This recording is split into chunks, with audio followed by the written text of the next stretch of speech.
y'all, it's your boy Richard Fowler, and it's time to talk about elections. Not the 2026 election, we have a couple months before that, but guess what, y'all? There's elections in 2025. Yes, indeed, America, it is true. There are two governor's races in 2025, one in New Jersey and one in Virginia. Today, we will zoom in to the Commonwealth of Virginia and take a deep dive into this governor's race.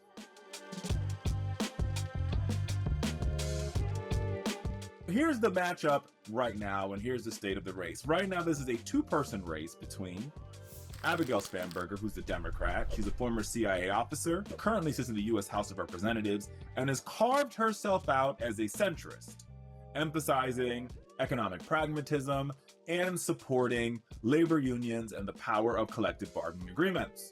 Against Abigail Spanberger is Winsome Sears, currently the Lieutenant Governor of Virginia, as she has risen the ranks of the Republican Party. Winsome Sears also happens to be an African American or a Jamaican American woman.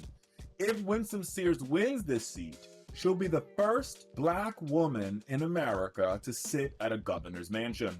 But here's the truth. This race is, the weights are stacked against Miss Lieutenant Governor Sears in this moment. And part of it is her fault, and part of it is not her fault.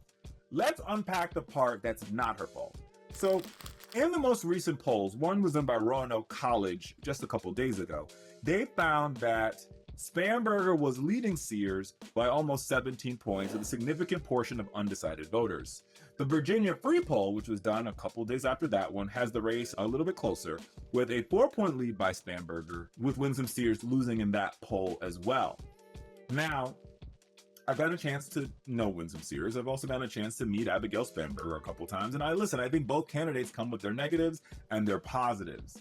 One of the biggest negatives for Winsome Sears in this moment is President Trump's approval rating in the state of Virginia, which is at an all-time low of 31%.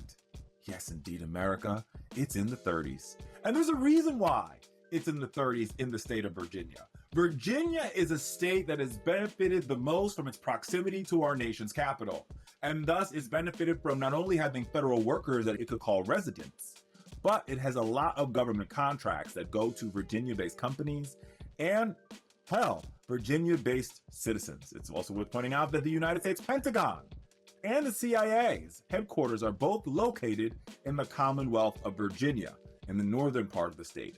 In the southern part of Virginia, the southeast part to be specific, there is a military base, a big one. Yes, indeed, America, it is true. Virginia houses a majority of America's eastern seaborne Navy fleet. And as a result of that, Hampton Roads and Southeast Virginia has benefited greatly from defense spending as well as government contracting.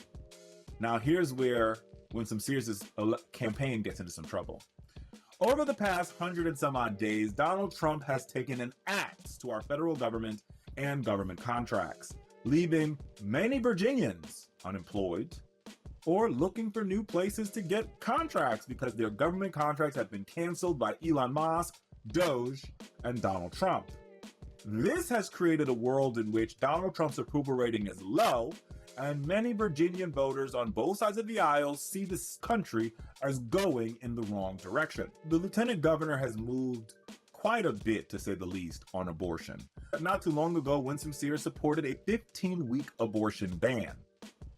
And she's also said that they should do everything in their power to make access to reproductive health illegal in almost all cases. Now, the candidate is saying, we need to work together to find a limit. Abortion is genocide, so just get rid of all of it.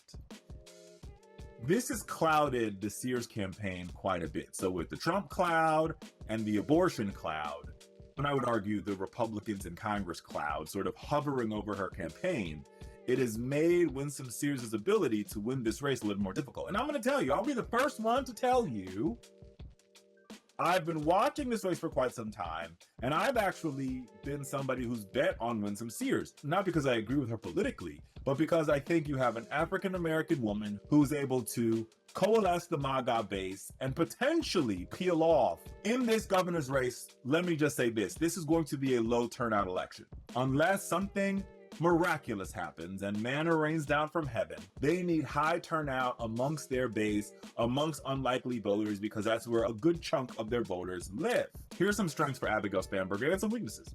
One, Abigail has really been laser focused on the economy, emphasizing job creations, emphasizing the support of collective bargaining and labor unions, and she has an argument around economic stability when just a couple miles away from the Virginia Capitol, we've seen economic instability under Donald Trump with a tariff here, a tariff there, his taco tariff policy, etc. Now, in her vulnerabilities is how Abigail Spanberger will communicate and will talk to Black voters in the state of Virginia. To win the state of Virginia, you need Black voters, period. And the Democratic Party suffers with an image problem, to say the least.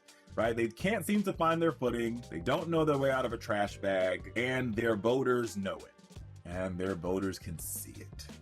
The second vulnerability for Abigail Spanberger is undecided voters. There's such a significant portion of Virginia voters that are undecided in this moment that any shift in this campaign, especially when we get into the summer months, could lead to more problems. More problems for her, and that's not a good look. Now, here's what Abigail Spanberger needs to do to win. Abigail Spanberger has to win voters in a couple of key demographics. First, Northern Virginia. She has to run the polls up amongst blue, loyal Democratic voters.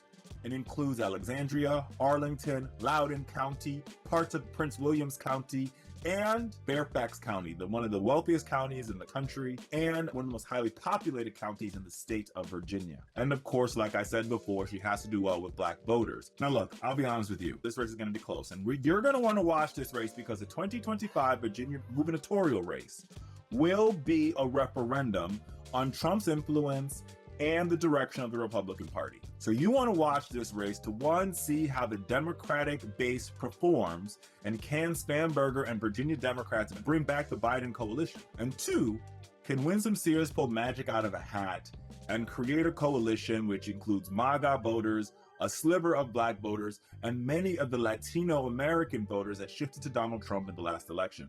We here at the Fowler Show will be watching it, and we think you should be watching it too. I'll see you next time.